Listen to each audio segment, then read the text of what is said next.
जी हाँ, नमस्कार दोस्तों। बॉलीवुड से निकल के आ रही बड़ी खबर, बच्चन परिवार में इन दिनों जमकर क्लेश चल रहा है। इसकी वजह क्या है, इसका सभी को अच्छा खासा अंदाजा है। शायद यही वजह है कि इस बार की बच्चन फैमिली की दिवाली भी फीकी सी नजर आई। रोजाना ही फैमिली ड्रामा से जुड़ी नई रिपोर्ट सामने आ रही हैं। अब इनमें कितनी सच्चाई है और कितनी नहीं, ये तो सिर्फ परिवार के लोग ही बता सकते हैं। लेकिन एक बात तय है कि ऐश्वर्या राय अब बच्चन से दूरी बनाकर रख रही हैं। इनमें उनके पति अभिषेक बच्चन भले ही उतने शामिल न हो, लेकिन सास जया बच्चन, ससुर अमिताभ बच्चन, नंद श्वेता बच्चन, नंदा इसका हिस्सा जरूर हैं। ये चीज़ काफ़ी नोटिस करने लायक है कि कैसे इस पूरे क्लेश के बीच लोग ऐश्वर्या का जमकर सपोर्ट करते नजर आ रहे हैं। जबकि बच्चन परिवार के एक एक मेंबर का समाज में काफ़ी दम और नाम है, तो आखिर क्या है वो चीज़ें जिसके कारण लोग यश के पक्ष में उतरते दिखे, और इनसे दूसरों को, खासतौर से महिलाओं को क्यों सीखना चाहिए। सास, ससुर, नंद और यहाँ तक कि पति से जुड़े कितने ही रूमर्स मीडिया में आए, लेकिन ऐश्वर्या की ओर से एक शब्द कहीं नहीं बोला गया। उन्होंने इस पूरी स्थिति का फायदा उठाने की कोशिश नहीं की, बल्कि इससे उलट वो अपनी खामोशी से ये साफ झलकाती दिखी कि उनका स्टैंडर्ड इन सब गॉसिप से काफ़ी ऊपर है। आमतौर पर देखा जाता है कि जब भी एक तरफा स्थिति बनती है तो दूसरा पक्ष उसका पूरा फायदा उठाने की कोशिश करता है।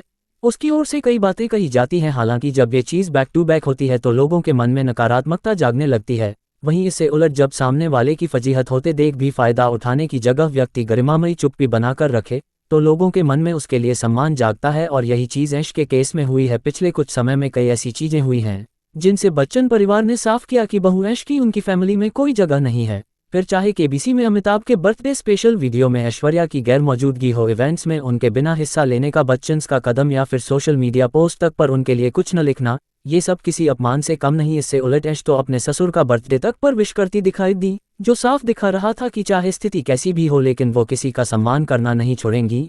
ऐसे में हुआ ये कि लोगों के मन में ऐश्वर्या के लिए और प्यार जाग गया। ये सभी तो याद रखना चाहिए कि अपमान का बदला अपमान से ही लेना किसी भी स्थिति में सही नहीं है, क्योंकि ये सेल्फ रिस्पेक्ट गिराने पर मजबूर कर देता है और आप ऐसे व्यक्ति बन जाते हैं जिसके दिमाग में सिर्फ नकारात्मक विचार ही आते रहते हैं। ये चीज़ें अंतहीन हैं, यानी आपकी पूरी जिंदगी फिर इसी चक्र में घूमती रहेगी कि कैसे सामने वाले को अपमानित किया जाए।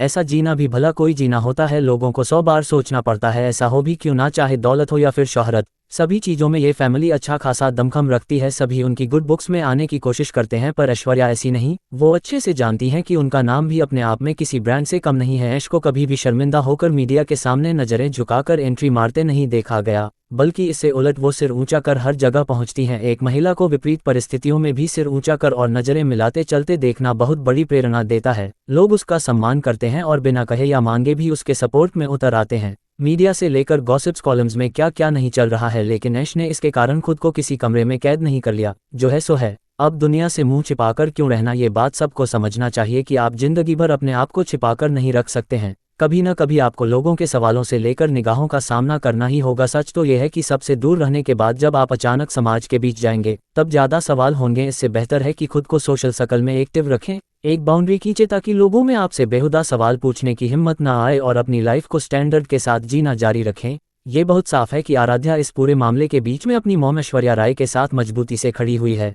आमतौर पर ऐसी स्थिति में दूसरे पक्ष के लोग बच्चे से भी खफा हो जाते हैं और उसे दरकिनार कर देते हैं। चीज़ें इतनी नेगेटिव हो जाती हैं कि दोनों पेरेंट का प्यार मिलना असंभव हो जाता है। हालांकि यश ने ऐसा नहीं किया। स्थिति जो भी हो,